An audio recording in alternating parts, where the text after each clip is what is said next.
Hello and welcome to another edition of For the Record. I'm Sean Murphy. My guest today is Aileen Novick. She is a first-timer on the show. She's the project manager for Hempsted Houses, a Connecticut landmark, and a beautiful one in New London. First time on the show, welcome to the show. Thank you. Anybody who drives around New London, I'm sure, has seen Hempsted Houses. I mean, not only it's a landmark, but it's a staple of the community here. And obviously you have, there are landmarks all over Connecticut. But let's talk about Hempsted House to start. Give us the history. Sure, we have two houses. The first one is further back from the road. A lot of people just see the stone house. Right. It's our big frame house, and it's sort of two houses in one. The original house was built in 1678, so right now it's the oldest house still in existence in New London. And they did add an addition onto the house starting about 1727. It was probably completed 1728. And so there are two structures there, and they've been made to look like they did in their earliest time frame. The house was lived in by the Hempsteds until 1937. That's a long time. That's many generations living in the house. Yes, there were a lot of Hempsteds that have lived there. How did this house and these houses, how did they survive where everything else has gone by the wayside? Right, well, Anna Hempsted Branch was the last Hempsted to live there, and she did leave in her will that she wanted it preserved, and she left it to our former name, the Antiquarian Landmark Society. So that helped. And also, we're further from the waterfront. So when Benedict Arnold burned New London in the Revolutionary War, we weren't part of that. And so the house was preserved in that sense, too, because a lot of older dwellings were lost then. And because they did want it to be a museum and it was important to the family, while they started selling off a lot of the land that used to be around there, used to be 14 acres. Oh, wow. So now we just have that little yard basically, on our block, but it was a farm, and the family really wanted to preserve it, so that's how. The one, I would say the one advantage to not having the land and keeping it tight is as you're walking or driving down the street in either of those directions, it is right there for you. At least the one house, which is right on the corner. You can't see the other one as well because it's in the back, but it is right there and it stands out. And I drive to work every day coming to the studio, and I see it. And I notice little things about it, like when there are repairs being done on the fence, for example, which we can talk about that too. But throughout the course of this show, you will see pictures pop up, and I guess are they of the inside of the house as well as the outside too? Yes, and of different events. Yeah. Tell me about what. I haven't been inside the house, so what was it like to live in a house like that back in 16 whatever? What was inside? Sure. Well, almost every room could be a bedroom, first of all, because Joshua Hempsted had a large family. So, when it was the original house, it was just 1-2 rooms up and then a garret up top.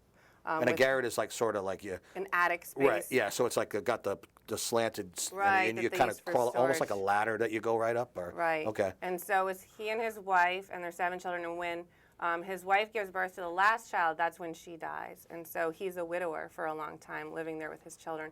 But that's like 9 or 10 people living in the house at once. So, there's a lot of, when you go in, you first come to the main chamber where they would have had their meals, where we believe he would have worked. He had a lot of jobs. There's also a bed in the room because just about every room was used for sleeping. And then behind that is the original kitchen area that they would have used. And what's the kitchen like? Because you said, especially after he became a widower, he had to prepare the meals and everything. He did not prepare the meals. Okay. Yeah, no, it was very gender divided in that time. And so he did get women from the community to come in, and he paid them to cook for the family. When his wife dies, he first sends his 2 youngest children, one's just a baby and one's 3, to Long Island to different aunts because that's not his. It was very different. The father, he just wouldn't know what to do. So he sends them away.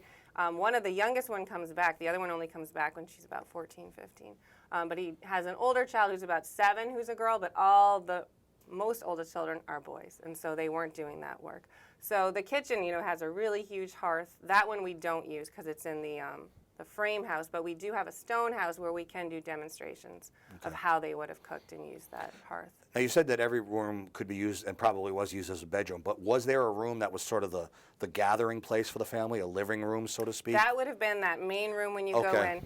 Even though there was a bed in there, that was the main room. Yep, and you would have found that. And Joshua Hempsted had many jobs. He was originally trained to be a boat builder. Makes sense where it is in New London, a shoreline town, right? Right, and our property's different now, but the cove used to come right up to that house. Oh. So that's all been filled in. There's Truman Street, but it would have been not at the harbor, but it would have had a way to get boats down if he'd built them. But he's also a farmer. It was a 14-acre farmstead. He was a gravestone carver. He built coffins, and then he becomes a justice of the peace, which becomes his major job. And he's very famous too because he was a writer, and he kept a diary for about 48 years. That's a very diverse collection of jobs that he had. You know, I guess maybe you had to be that way. And you talked about the kids. I guess people grew up a lot quicker back then. You were an adult, you know, sooner in life. You know, you get married younger and you die younger too. Yeah. So yeah, things were a lot different at the time. Since it is the oldest house, and you know, people have passed away. Ever any stories about possibly any ghosts haunted or anything like that? You know, you sometimes hear that. We did have a ghost hunter group that came out last spring. Oh, is that right? Yep, and they did talk. You know, they were trying to see if they could find any ghosts. We haven't seen their full report yet, but they had left earlier than intended. Is it going to be on TV or something? Or I think it's on YouTube. I think it's the Goners, and they have a YouTube channel. Were you there? I was there. Yeah, I was there. But you've been working. How long have you been working there? 3 years. Okay, now have you ever experienced anything that you? I have not. Okay, so I don't know. I mean, usually the person who works there can give a testimonial of, you know, sometimes when I'm here, I see a lantern move or something, and that's not the case. So I have not seen that. No. It's good for business though, but you get you know, people are interested. Well, it isn't because, you know, a lot of when we have our kids come, a lot of kids are scared because it's a big old dark house. Yeah. So you don't want people to be worried about this. You know, looking at it from outside, it actually doesn't look that big. When you say a big house, are you surprised when you go inside just to see how the layout is? Yeah, to me it does look larger from the outside, especially for a colonial house. You know, sometimes you're expecting more of like a smaller, you know, and originally Robert Hempsted is the first settler of the Hempsteds that come, and we know he would have had a smaller sort of cabin on the property while he built a larger house. Just to stay in temporarily until the big house was done, right? Right, because when you first come, you don't have, you know, the ability to all of a sudden just build a larger house. And it would have been smaller when you just look at that one section, and then they do add on. Well, tell me about the other house that's on the property. Sure, that's the stone house, and that would have been built by the diarist Joshua Hempsted's grandson. His wife dies, his eldest son also dies maybe a week after her, and so his next son, Nathaniel, becomes the oldest son, and he gets to live in the house. He's the one that builds the addition, but he also dies rather young, and so he has these two boys, and Joshua, the diarist, becomes their guardian, really. So his wife is still alive, and they have a young daughter that was born after the husband dies, but she moves just down the street and marries a Truman. We have Truman Street there, and he really takes care of the two boys, and the oldest one is going to inherit all Joshua's land, all his farm. He has his farm in New London and Old Mystic, Stonington area. And the other one is apprenticed to become a rope maker, and it's his house there that is the stone house that was built. And you see signs all over town that say the Huguenot house, that's that house. Originally they thought Huguenots had built it, but it turns out now they think it was Acadians from Canada who were sort of banished from Canada because of their Catholic religion. And they came here and there were projects given to them, and they think that their building of that house sort of reflects an Acadian tradition of stonework. So Mary Beth Baker, who was a earlier site manager, had done a lot of research on the Acadians and building that. And it's unfortunate because the house is built in about 1758, 1759, and Joshua had just died. Because he records everything in his diary. So he never knew about the second house. Right, and we would have had a lot more information because he does write so much. He loves to write about building and what's going on in town. His diary is not very emotion-filled, but it is filled with sort of the goings-on about facts, weather, farming. He writes a lot about Adam Jackson, who's an enslaved man, but chores is what he's focused on, what people are doing. The stone house is smaller than the other house. Tell me about the inside of that. That one's really interesting. It's brighter because it's a lot of white plaster, where the other one has a lot of dark woodwork. There's how many years later after the original? 4 rooms on the bottom. So it would have been built, it's 1759, so about 80 years after the frame house. Maybe some construction or design differences in that time. Yeah, that one has a beehive oven, so if you see it from you're driving down Truman, you'll see a big sort of rounded chimney because it has that different kind of oven. It has 2 chimneys on either side. It's a nice house. It's been used for a lot of different purposes because we acquired that house later. It was an office. It was a tea house at one point. So it's had a lot of different lives. It's right there, you know, with the property. So you almost can't have the large house without that one. It really kind of, they go together, right? They do. And there used to be, I guess, a house right in the middle of the two. Oh, really? And I've never seen a picture of that. Oh, wow. I mean, it's already kind of tight squeezed there as it is, right? Yeah. So, yeah. Well, it all seems to be working out. Back then, you know, I hate to ask this, but all these people just passing away, it's part of life. But back in those days, did they do burials like on the property itself? No, we think the Hempsteds would have originally been at the Ancientest Burial Ground, which is down by the Regional Multicultural Magnet School. Okay. Oh, yeah, that cemetery, they're very old. But yeah. they're not there anymore. Okay. You find in the Victorian era, the 1800s, they started making these larger cemeteries, and people had their families moved because they thought that was sort of a better place to be. So they were exhumed, and they're at Cedar Grove Cemetery by New London High School now. Okay, yeah. It's on Broad Street or Jefferson Avenue, I guess, right? Interesting. Yeah, there were a lot of older headstones there, too, I've noticed. And a lot of them were moved. Wow. Was there, back in those days, was there a downtown New London at that point, or what was it like? What was the city like? Yeah, it would have been centered around the waterfront where trade was, shipbuilding, trade, the merchants. Right, whaling city. So they were sort of back. Yeah, in the 1800s, you see the whaling city. And Joshua's grandson was a rope maker, and that would have been a profitable trade to learn because it was such a maritime community. And there are other areas of the city where you can see, I don't know if it's as old, but very Victorian, what do you call it, up on top of Crow's Nest, where the widow can look out to see if her... the widow's walk. Yeah, widow's walk, to see if her husband's coming back, and so it was definitely a shipping community, a whaling community. And so all these houses and everything, even including the Hempsted houses, made sense for what they were doing to be there at that time. Right, and there are some beautiful ones even further up Hempsted Street. There's a yellow one that has sort of a cupola at the top. You can't see the water from it, and we're next to an older Victorian home. And the neighborhood does have a lot of historic properties to it, and it was at one time the main African-American neighborhood of New London as well. And if you go up, you'll see there's 3 houses that were purchased by an abolitionist, Civilian Haley. It was land that the Hempsteds had owned, but he purchases it and he builds houses for free African Americans in New London, and that was sort of the start of that neighborhood. Interesting. Let's take a break and come back because we got a lot more to get to. Why don't you give our website out for people to learn more? Sure. If you go to our major website, it's connecticutlandmarks.org, so ctlandmarks.org, and we also have most of our events on our Facebook page, which is just facebook.com/Hempsted Houses. Aileen Novick, Project Manager, Hempsted Houses, a Connecticut landmark. We have more to get to, so we will. I'm Sean Murphy. This is For the Record. Stay right there.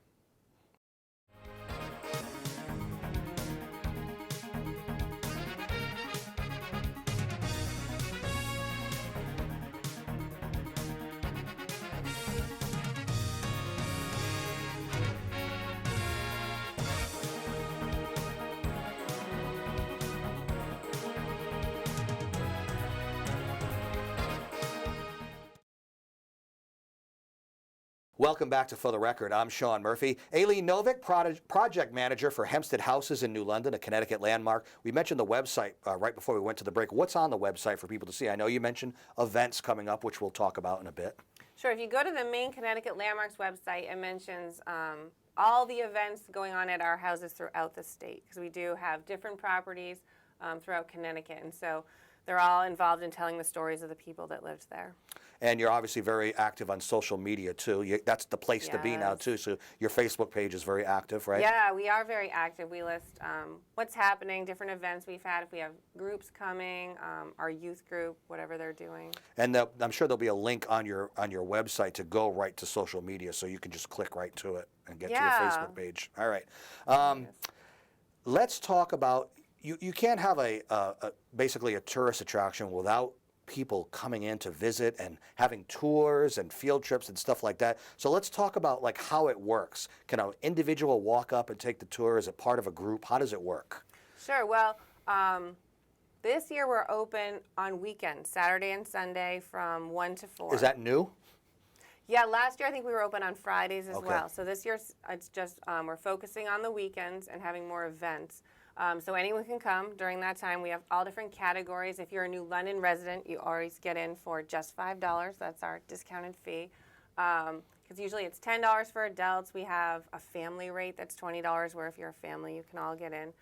So anyone can come during those times. And then we do have groups that come. For example, we have a group coming on all different days of the week. So if you book ahead, we'll make sure that we have interpreters there that can take your group throughout the house. Now, how does a group form to get involved to want to come in the first place? What is their group usually? I mean, it can be from all walks of life, right? Right. We have some book groups that come. There's a book that was written about Joshua Hempsted and Adam Jackson, the enslaved man, and a lot of book groups have been reading that, and they'll want to come to the site. So sometimes they'll book a tour ahead. Sometimes different historical groups or just community groups that want to come see the house. School groups are a big one. Right. Colleges. Field trips, right? Those Yep. and colleges too. Yep. Now, on that note, aside from them coming there, which is great, you also will give them the opportunity to maybe you go to the school and talk about it there. But they could still come on a field trip, but you'll kind of almost set it up, right? Initially. Yep. And so that's what we do, especially with younger groups. Sometimes they may want to pre-visit so we can show some of the objects, just so everything's not so foreign to them when they first get there. We're also trying to do more outreach. We have a grant from the Chester Kitchings Family Foundation that allows us to sort of do free admission to go off-site to introduce kids to the site who maybe aren't coming on a field trip. So we find different organizations, like we did the Boys and Girls Club of New London. We went there and did some activities. We went to Benny Dover Jackson Middle School to meet with their theater group because we have a woman that does one-woman performances of African American women through history. So we brought her in and she did a performance for them of Sarah Margoo, a girl who was on the Amistad. So we do try and do outreach too. So yeah, definitely give us a call if people are interested in learning the history. How do you get the kids interested to want to learn more or be involved or just be interested when they go there to take the tour? Sure. Well, you know how kids are. You yeah, know? you have to impress them, Right. right? So we try and show them things that are interesting and get them to, sort of think about what they're hearing, not just talk to them, but sort of involve them in the tour and in the objects. They really like to be able to touch something. Which is usually a no-no when you go to a historic place where you're trying to preserve everything. Right, and we find that sort of a turnoff for kids. So we're trying to find things that they definitely can touch and some things that are reproduction items. So, we have different games and toys of the period and sort of get them to think what's different and what's the same. Because we always think of the past as being so different, but some of the things that people did are the same as today. And so, showing them how you'd light your house, how you'd heat your house, and getting them to think about why it's built the way it is. Sometimes we go into these old houses and everything's low. They think that everyone was super tiny. Yeah, wasn't everybody shorter back in the day? If you look at a bathtub back then, everybody had to have been shorter, right? Well, they were a little smaller on general, but Joshua Hempsted we know was large. His son was large, who was a sheriff.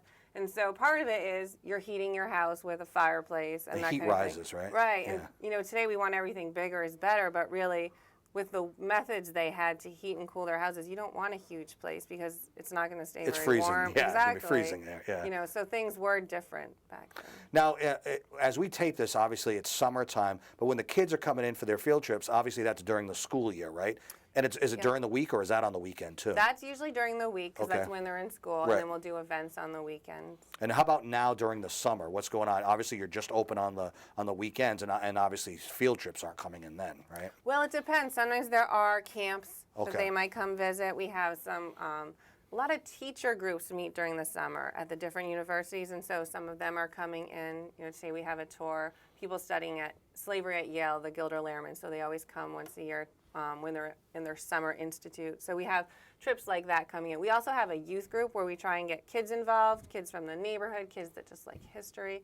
That's kind of evolved over time, and so we get them to come back and try different things. We're going to have a day camp August 1st through the 5th where kids can come from 9 to 1, Monday through Friday, and try and learn see what life was like then. We'll do different activities, play some games, try some hearth cooking. They'll get to meet a Revolutionary War soldier. So just different events that make kids interested in history because really to keep these buildings alive and going, people have to contribute. You have to find a way to interest people in preserving the past and seeing it as relevant and worthwhile. Now, you don't want it to go away. I mean, there's so few things that are left from back then, right? It's that the main house is so right there for people to see it. It's right on the corner.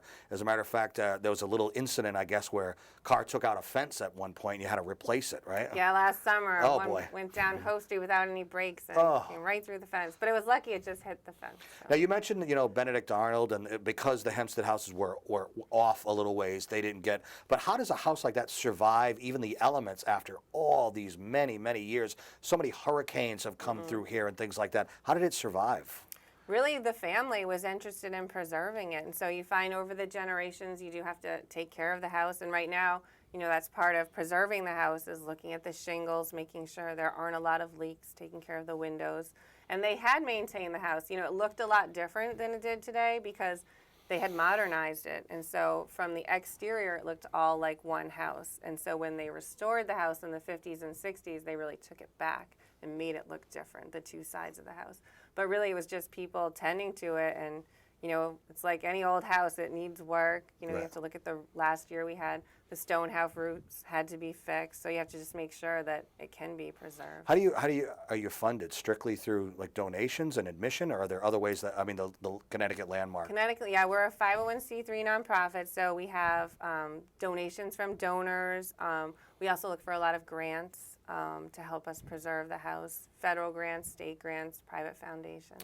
I want to leave New London now, and I want to go to other parts of the state, like Hartford, because you have other landmarks around the state, right? Yes, right on Main Street we have the Butler McCook House, and that has a history center, and then you can see. That's in Hartford, right? Yep. Okay. You can see sort of a 1800s Victorian era home, and they're an interesting house because right around there on Main Street, it's mostly businesses and apartment buildings, and that family decided to stay in Hartford when a lot of people were leaving the city to sort of go further afield. And it was the last daughter of that family, Frances McCook. She wanted to preserve the house. So again, you see this where it's generally the family that has an interest. They really want their house saved. And so that was one where she wanted it preserved and turned into a museum. And that's right on Main Street, so people can kind of see what life was like in early Hartford. Anywhere else? We have another one in Hartford, the Isham Terry House. That one you do have to make an appointment to see, and that's an old doctor's house. And again, that one is really interesting to show sort of the wonders of preservation because it's just right in the middle of this huge intersection of getting onto the highway and getting Yeah, places. right there. And then there's just this house. And again, it was the Modern woman that technology lived there. is going right by it on Right, both sides, it's right? sort of like a little island of history. You can make the argument that some of these real old places were maybe built more sturdy. Certainly maybe more love and was put into them than people just throwing up sheetrock and newer Well, right, places because you today. have a lot of times like a fieldstone foundation. They are made strong. And then if you go out to Coventry, so in the eastern part of the state, we have the Nathan Hale Homestead. And that one's really popular because he's sort of the state hero. And while Nathan Hale never lived in that specific house, it was his family's house. And so they talk a lot about him. And, there's a new miniseries, Turn, on AMC, where people are learning about George Washington's spies. So they're getting a lot of people who are interested. And that one also has a huge farmer's market every Sunday. Could someone take the tour around the state to all your locations? Yes, Yeah? we try and promote that, sort of the passport to history. Because sort of closer to Hartford and Coventry, we also have one in Suffield, which is the Phelps Hathaway House, which is a colonial family house that goes through time. And that one's beautiful. It's right on the Suffield Green. So that's a nice one to visit too. And then we have one further west in Bethlehem. We have the Bellamy Faraday House. And that one has a huge garden that a lot of people like to visit. And it has more of a contemporary history where the last person that lived there was really interested in helping women who'd been in the Ravensbrück concentration camps during World War II. Before that, its early history was sort of congregational history. The Great Awakening story is there. So a lot of these places, because they've been preserved and so many people lived there, they have all different angles for people to sort of become interested and say what they want to hear about when they go visit them. Before we run out of time, I want to give you the opportunity to talk about some events you have coming up. Yes, we do have a lot of events. We have the summer camp that's coming up, and that is well funded by the Kitchings Foundation. So if people are in New London, it's for ages 7 to 12, and if your child qualifies for free or reduced lunch, we can get you in so that for the 5 days there's no fee.